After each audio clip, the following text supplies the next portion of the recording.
Hello મિત્રો, કેમ છો? મજામાં? તો તમે મજામાં દેશો. તો મિત્રો, આજે હું તમને જણાવીશ કે જે બેંક ઓફ બરોડામાં 5000 વેકેન્સી આવેલી છે જે એપ્રેન્ટિસ માટે, એમાં કોણ કોણ એપ્લાય કરી શકે છે એની સંપૂર્ણ માહિતી. એમાં 15000 તમને સ્ટાઇપેન્ડ મળવાપાત્ર છે, સેલેરી 15000 રૂપિયા, અને 12 મંથની એપ્રેન્ટિસશીપ રહેશે. આ રીતનું આખું છે. એટલે તમને માહિતી જણાવીશ કે કોણ ભરી શકે, ક્રાઇટેરિયા શું છે, ફોર્મ ભરવાની તારીખથી લાસ્ટ તારીખ, સંપૂર્ણ માહિતી એક જ વિડીયોમાં. તો મિત્રો, તમે મારી ચેનલ પર નવા હો તો લાઈક, કોમેન્ટ અને સબસ્ક્રાઈબ કરજો. તો ચાલો આપણે મળીએ, ઓફિશિયલ નોટિફિકેશન જોઈએ અને સમજીએ. હલો મિત્રો, તો આ છે આખું official notification bank of Baroda. તો મિત્રો, આપણે ફોર્મ ભરવાની તારીખની વાત કરીએ તો ઓનલાઈન રજીસ્ટ્રેશન એપ્લિકેશન સ્ટાર્ટ 19/5/2026 અને લાસ્ટ ડેટ છે 8/6. જે ફોર્મ ભરવાની લાસ્ટ ડેટ છે. મિત્રો, બેંક ઓફ બરોડાની અંદર એપ્રેન્ટિસ તરીકે એક ભરતી બહાર પડેલી છે જે એપ્રેન્ટિસ એક્ટ મુજબ છે.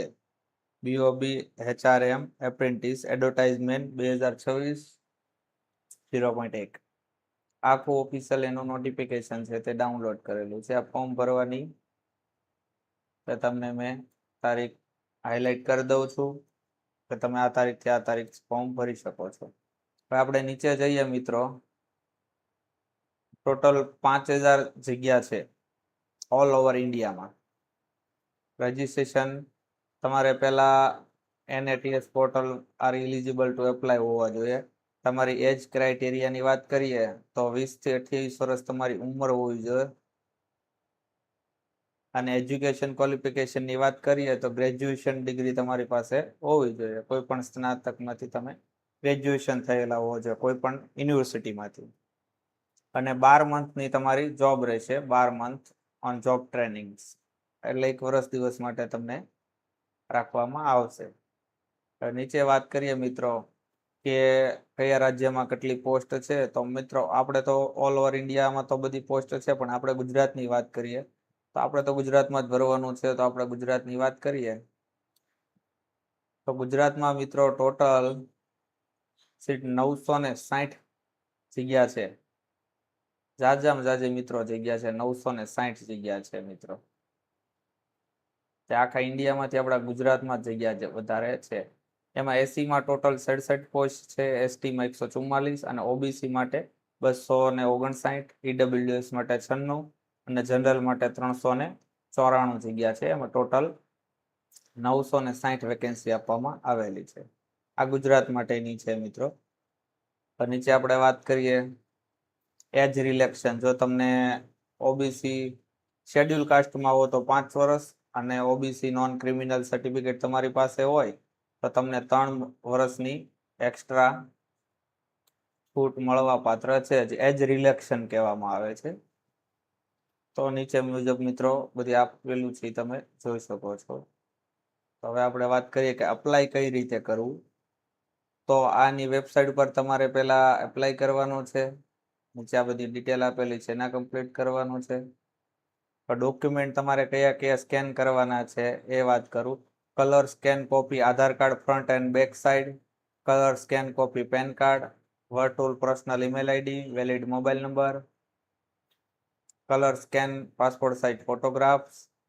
આ બધા તમારે 1 MB ની નીચે હોવા જોઈએ. કલર સ્કેન માર્કશીટ, 12માની 10માની માર્કશીટ, 12માની માર્કશીટ.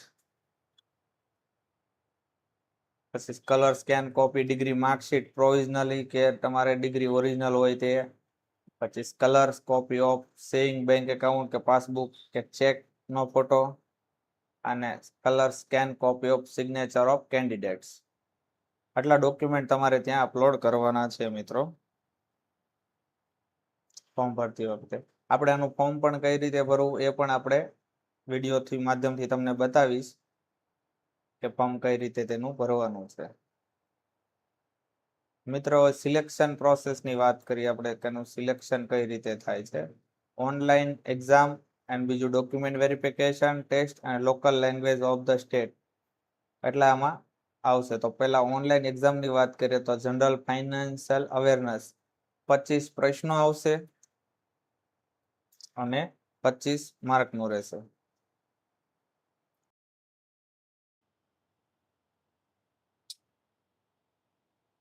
તો મિત્રો આ રીતની આખી જનરલ ઇંગ્લિશ આ રીતનું આખું પેપર આવે છે.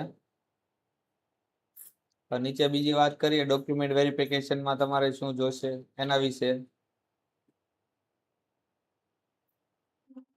ટેસ્ટ ઓફ લોકલ લેંગ્વેજમાં તમે ગુજરાતીમાં પણ ટેસ્ટ આપી શકો છો. આપણે લખેલું છે ગુજરાતીમાં તમે ટેસ્ટ આપી શકો છો લોકલ લેંગ્વેજ. મેડિકલ એ તમારું થાય છે આમાં મિત્રો. અને ફાઇનલ સિલેક્શનની વાત કરીએ, વેટિંગ લિસ્ટ પણ અવેલેબલ છે એમાં. જોબ પ્રોફાઇલ લખેલી છે આખી. તમે પરમિનેન્ટ નથી, તમે એપ્રેન્ટિસ તરીકે લેવામાં આવે છે, પરમિનેન્ટ તમે નથી અંદર. સ્ટાઇપેન્ડ બેનિફિટની વાત કરીએ તો મિત્રો તમને પર મંથ 15,000 રૂપિયામાં સેલેરી મળવા પાત્ર છે. અધર એલાઉન્સ બેનિફિટ નોટ એલિજિબલ, એ તમને કોઈ એક્સ્ટ્રા બેનિફિટ મળવા પાત્ર નથી. અસેસમેન્ટ એન્ડ લખેલું છે કે તમે સર્ટિફિકેટ તમને એપ્રેન્ટિસ મળવા પાત્ર છે. ટર્મ્સ એન્ડ કન્ડિશન બધા નિયમો મિત્રો લખેલા છે.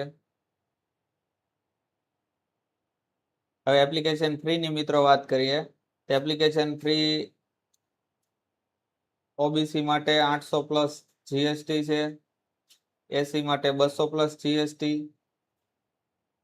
હેન્ડીકેપ માટે 200 પ્લસ જીએસટી અને ઈડબ્લ્યુએસ અને ઓબીસી ફિમેલ માટે 600 પ્લસ જીએસટી છે.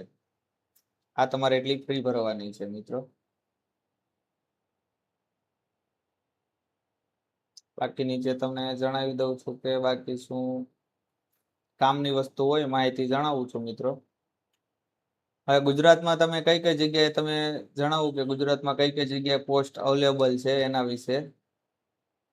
ગુજરાતમાં આપણે અમદાવાદ પકડીએ તો અમદાવાદમાં આ રીતના લોકેશન છે બધા.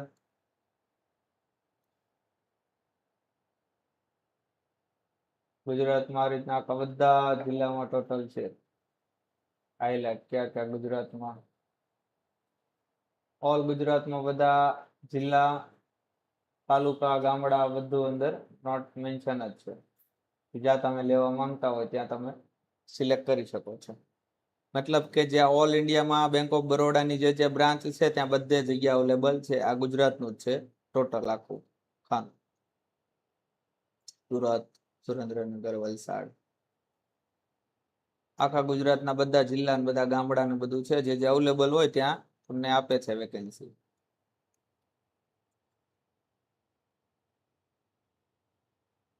નીચે મિત્રો વાત કરીએ આપણે બીજી માહિતી કઈ રહેતી હોય તો તમને જણાવી આપું છું.